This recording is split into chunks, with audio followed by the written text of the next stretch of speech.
જંબુસરના ગજેરા અને ડાબા રોડ વિસ્તારમાં લાંબા સમયથી ચાલી રહેલા ગેરકાયદેસર ખોદકામના કારોબાર પર વહીવટી તંત્ર અને પોલીસની સંયુક્ત ટીમે તવાઈ બોલાવતા ભૂમાફિયાઓમાં ફફડાટ વ્યાપી ગયો છે।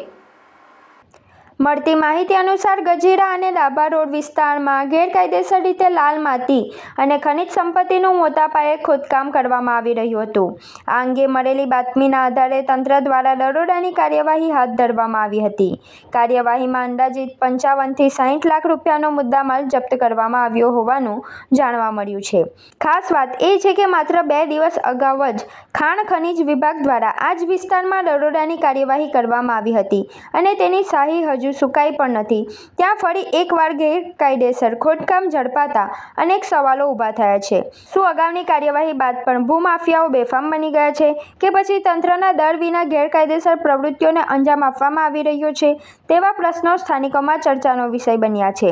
દરોડા દરમિયાન એક જેસીબી મશીન અને 2 ટ્રકો કબજે લેવામાં આવ્યા હતા, જેમાં JCB number GJ16BS 5380, truck number GJ07Y1003 અને ટ્રક નંબર GJ17UV 8886નો સમાવેશ થાય છે। તમામ વાહનોને જપ્ત કરીને વેડજ પોલીસ મથકે રાખવામાં આવ્યા છે। સૂત્રોના જણાવ્યા અનુસાર સમગ્ર મામલે વધુ તપાસ શરૂ કરવામાં આવી છે અને ગેરકાયદેસર ખોદકામ પાછળ સંકળાયેલા શખ્સો સુધી પહોંચવા તંત્ર પ્રયાસ કરી રહ્યું છે। તપાસ પૂર્ણ થયા બાદ જવાબદારો સામે કાયદેસરની કાર્યવાહી કરવામાં આવે તેવી શક્યતા વ્યક્ત કરવામાં આવી રહી છે।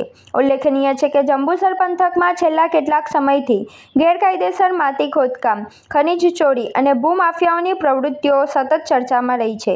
અનેક વખત સ્થાનિકો દ્વારા રજૂઆતો અને ફરિયાદો કરવામાં આવી હોવા છતાં ગેરકાયદેસર ખોદકામના બનાવો અટકવાનું નામ લેતા નથી। ત્યારે તંત્રની આ કાર્યવાહી બાદ હવે સવાલ એ છે કે શું ભૂમાફિયાઓ સામે કડક અને દાખલારૂપ કાર્યવાહી થશે કે પછી થોડા દિવસો બાદ ફરીથી ગેરકાયદેસર ખોદકામ શરૂ થઈ જશે?